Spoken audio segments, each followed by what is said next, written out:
Hello students, आज की class में आपका स्वागत है। हमारी बदलती पृथ्वी।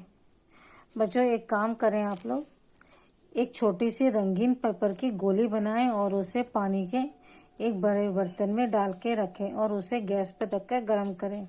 थोड़ी देर में आप देखेंगे कि गोली जो है पानी की परतों के साथ ऊपर उठती है और फिर नीचे बैठती है, फिर ऊपर उठती है और इस प्रकार वह घूमते रहती है। लेकिन ठंडा होने के बाद पानी व गोली जो है पृथ्वी परत बर्तन के नीचे तली में बैठ जाती है। ठीक इसी प्रकार पृथ्वी के अंदर पिघला हुआ लावा जो है वह घूमता रहता है, वृत्तीय रूप में घूमता है, जिसके कारण पृथ्वी में परिवर्तन होता है। आपको ये जानकर आश्चर्य होगा कि पृथ्वी की जो चट्टानें हैं, चट्टानों की जो प्लेटें हैं वह हमेशा धीमी गति से घूमती रहती है और यह परिवर्तन इतना धीमा होता है कि वह हमें दिखाई नहीं देता। यह परिवर्तन जो है वर्ष भर में कुछ मिलीमीटर के लगभग ही घूमता रहता है। इसके कारण चट्टानें के घूम जाती हैं, जिससे कि पृथ्वी पर परिवर्तन होते रहते हैं। यह परिवर्तन इतना धीमा होता है कि हम इसे आसानी से नहीं देख पाते हैं। पृथ्वी के अंदर पिघले हुए मैग्मा के कारण ही यह गति उत्पन्न होती है और इसी गति के परिवर्तन के कारण ही जो है पृथ्वी के ऊपरी परत पर हम परिवर्तन देखते हैं। कैसे रूप में?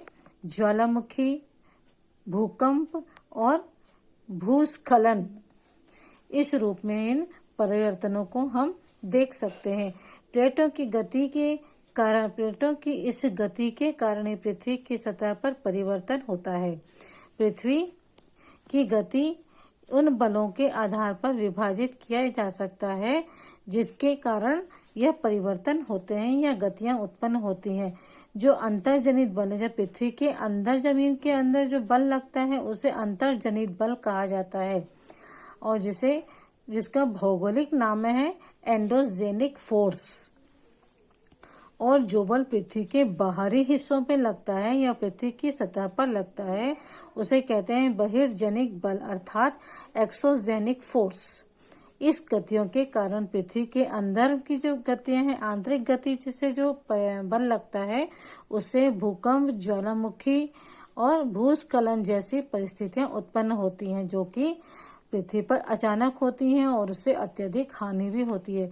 ज्वालामुखी कब फूटेगा नहीं कह सकते, भूकंप कब आएगा नहीं कह सकते, अचानक पृथ्वी का कोई हिस्सा टूटकर जमीन पे गिर जाएगा इसके बारे में भी हम कुछ नहीं कहते और ये नहीं कह सकते क्योंकि ये सारी परिस्थितियां जो है अचानक होती है। यहाँ पर हम देखते हैं पृथ्वी की गतियां हैं अंतर्जनित बल और दूसरा है बहिर्जनित बल। इसके कारण आकस्मिक बल लगता है जो पटल पर विरूपण का बल कहते हैं, पटल का विरूपण बल कहते हैं। इसके कारण भूकंप, ज्वालामुखी और भूस्खलन होता है। और बहिर्जनिक बल, विरूपण बल के कारण पर्वत निर्माणकारी बल होता है। इसके बारे में आपको आगे बताऊंगी। बहिर्जनिक बल के कारण अपरदन और निक्षेपण, नदी का बहता जल, पवन, समुद्री तरंगे, हिमनद, ये सभी बहिर्जनित बल के कारण उत्पन्न होती हैं। यहाँ हम देखते हैं अंतर्जनित बल के कारण उत्पन्न होने वाली परिस्थितियाँ। पहला है ज्वालामुखी। भूपर्पट्टी का एक खुला हुआ एक ऐसा छिद्र होता है जिसमें से पिघला हुए पदार्थ अचानक निकलते हैं। भूकंप रहता है में पहाड़ों के ऊपर की चोटी का एक खुला हिस्सा रहता है जिसमें से लावा अचानक कभी भी निकल सकता है। यहाँ आप देख रहे हैं लावा निकलते हुए, एक दिखा है क्रेटर। क्रेटर का अर्थ है पृथ्वी के अंदर से लेकर के पृथ्वी के ऊपरी हिस्से तक एक छिद्र जो बना रहता है उसे क्रेटर कहते हैं। उसके साथ निकलती है राख और गैसें, इसके साथ निकलता है निकास, वेंट और लावा। ये लावा के ठंडे होने से ही आग्नेय शैल का निर्माण होता है, इसे कहते हैं ज्वालामुखी। ज्वालामुखी अचानक फटता है, इसके फटने के कोई समय निश्चित नहीं होता। जैसे भूकंप अचानक आता है इसी प्रकार ज्वालामुखी भी अचानक फूटता है। ज्वालामुखी 3 प्रकार के होते हैं। पहला शांत ज्वालामुखी, दूसरा सक्रिय ज्वालामुखी और तीसरा अशांत ज्वालामुखी। सक्रिय ज्वालामुखी में कभी भी विस्फोट हो सकता है या बराबर लगातार उसमें कभी कभी विस्फोट होते रहते हैं, जिसे सक्रिय ज्वालामुखी कहते हैं। शांत ज्वालामुखी जिसमें कि अब दोबारा लावा निकलने की स्थिति या दोबारा ज्वालामुखी फूटने की स्थिति नहीं होगी, उसे शांत ज्वालामुखी कहते हैं। दूसरा अशांत ज्वालामुखी जो है कभी भी फूट सकता है, जिसके फूटने की कोई संभावना नहीं हो तब भी वह फूट सकता है।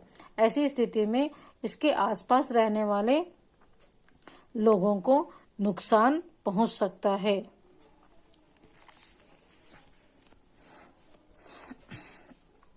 इस प्रकार स्थल मंडलीय प्लेटों की गति के करने से पृथ्वी की सतह पर कंपन उत्पन्न होता है।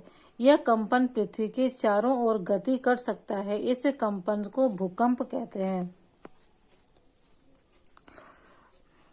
भूप्रपट्टी के नीचे वह स्थान जहां कंपन आरंभ होता है उसे भूकंप केंद्र उद्गम केंद्र कहते हैं। उद्गम केंद्र के भू सतह पर उसके निकटतम स्थान को अधिकेंद्र कहते हैं। अधिकेंद्र से कंपन बाहर की ओर तरंगों के रूप में गमन करता है। अधिकेंद्र के निकटतम भाग में सर्वाधिक हानि होती है और एवं अधिकेंद्र से दूरी बढ़ने के साथ भूकंप की तीव्रता धीरे धीरे कम हो जाती है। यह भूकंप का क्षेत्र देख रहे हैं, यह है भूकंप के उद्गम का स्थान। यह भूकंप उद्गम केंद्र और इसके सबसे निकटतम स्थिति है, इसे कहते हैं अधिकेंद्र। यह है प्लेट की सीमा, ये जो ऊपरी है ये प्लेट की सीमा अर्थात धरातल की सीमा है। इसके ऊपर तरंगे जो हैं वह उठती हैं भूकंप के केंद्र से। जैसे जैसे ये केंद्र से दूर होती जाती इनकी तरंगों की जो है कंपन की गति जो है वह धीरे धीरे कम होती जाती है, जो सबसे अधिक यहाँ पर होती है अधिकेंद्र में। और जैसे जैसे इसकी गति क्षेत्र बढ़ता जाता है कंपन का, उसके कंपन की गति भी कम होती है। तो सबसे अधिक नुकसान कहाँ होता है? यहाँ पर। और सबसे कम नुकसान कहाँ होगा? इस आखिरी छोर पर इसका सबसे कम नुकसान होगा।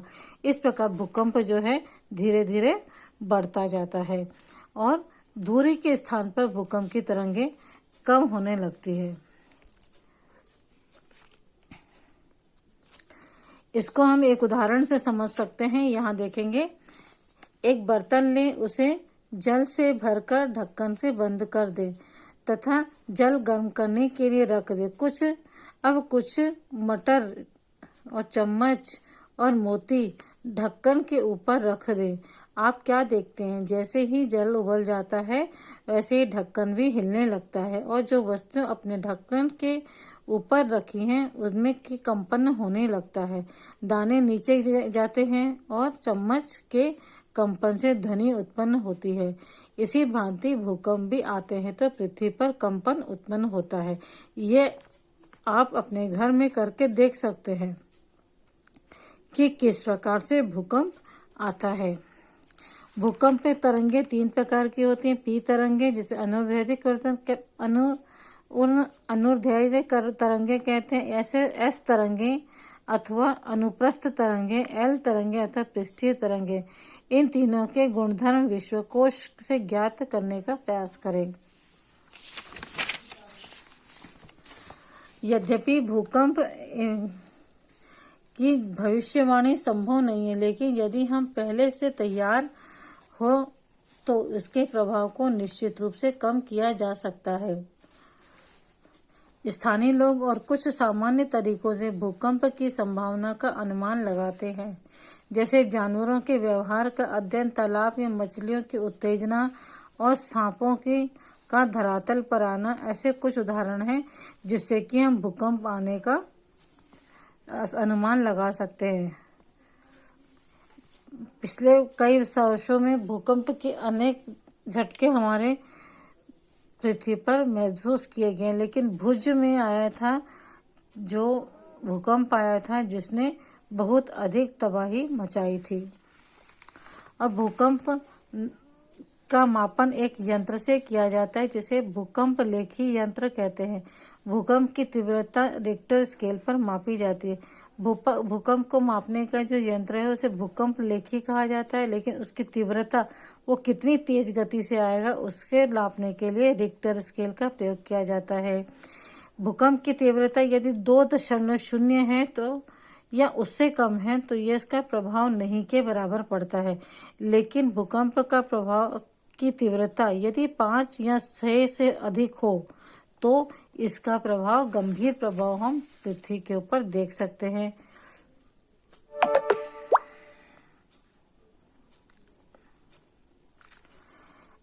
अथवा इससे अधिक होती है तो वह शक्तिशाली होता है। शक्तिशाली भूकंप होता है जिसकी तीव्रता 7 अथवा अधिक होती है, वह सर्वाधिक शक्तिशाली भूकंप समझा जाता है। इस प्रकार हम भूकंप के बारे में कुछ जानकारी हासिल कर सकते हैं या जानकारी प्राप्त कर सकते हैं, लेकिन ज्वालामुखी कब आएगा, कितनी तीव्रता से आएगा और कितनी देर तक चलेगा, इसके बारे में हम कुछ भी नहीं कह सकते। जब ज्वालामुखी फूटता है तो उसके आसपास के क्षेत्र में पूरा काला धुआं छा जाता है, आग की लपटें पृथ्वी के छिद्र से निकलने लगती हैं और आसपास रहने वाले लोगों को अचानक आए भूकंप से अत्यंत नुकसान का सामना करना पड़ता है। भूकंप आए तो हमें कैसा करना चाहिए, कहाँ जाना चाहिए, किस प्रकार की परिस्थितियों में हम क्या कर सकते हैं। ऐसी स्थिति में भूकंप आने से हमें किसी भी सुरक्षित स्थान पर चले जाना चाहिए। जैसे सुरक्षित स्थान जैसे रसोई के काउंटर या मेज के नीचे, दीवार के अंदरूनी कोने में, इनसे दूर रहें। आग वाले स्थान, चिमनी के आसपास तथा टूट सकने वाली खिड़कियों, दर्पण और तस्वीरें फ्रेम से दूर रहें। पहले से तैयार रहें और अपने दोस्तों एवं पारिवारिक सदस्यों के बीच जागरूकता एवं आपदा का सामना विश्वास से करें। इस प्रकार हम इन प्राकृतिक घटनाओं से अपने आप को बचा सकते हैं। इसके साथ मैंने एक चीज और बताई थी, भूस्खलन। भू अर्थात भूमि, स्खलन यानी टूटना, जमीन का टूटना। अत्यधिक बारिश, हवा या भूकंप के कारण पृथ्वी जो है उसके अंदरूनी भागों में की बनावट में कमजोर हो जाती है और वह धीरे से टूटने लगती है और टूट करके जमीन का एक बड़ा हिस्सा रहायशी इलाकों में तथा आवासीय क्षेत्रों में गिर जाता है, या भूमि का, पहाड़ का, चट्टानों का गिरना, ये सभी भूस्खलन कहलाता है। इससे भी अत्यधिक जन और धन की हानि होती है। ठीक है बच्चों, इसके साथ ही इस वीडियो को मैं समाप्त करती हूँ। अगला पॉइंट अगले वीडियो में देखेंगे। Okay, bye.